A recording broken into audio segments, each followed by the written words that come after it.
More rip-offs. The savings and loan scandal could cost $500 billion. But in Washington, the big question still is, who gets the blame? In the 1980s, during the Reagan administration, George Bush Sr., in a premeditated plan to deregulate the nation's savings and loans, opened the door for widespread looting and fraud. First of all, as vice president during the Reagan-Bush years, he was the head of the Reagan-Bush deregulation efforts. And sure enough, the mafia was one of the first groups involved in looting S&Ls in the early 80s.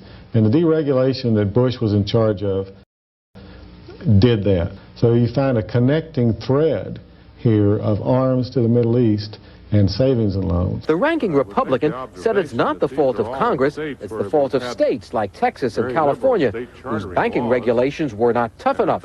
I think the mafia just found it as another, trough they could feed at.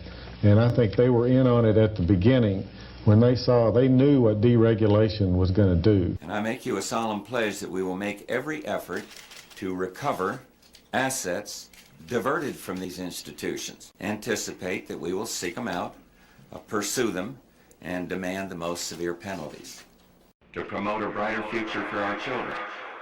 Neil Bush, son of Vice President George Bush, looted over $700 million from a single savings and loan in Colorado. When a special investigative unit of the FBI began investigating Neil Bush, that unit was dissolved by his father, Vice President George Bush. Elements of the CIA, organized crime, and Neil Bush made off with $600 billion of working-class people's money.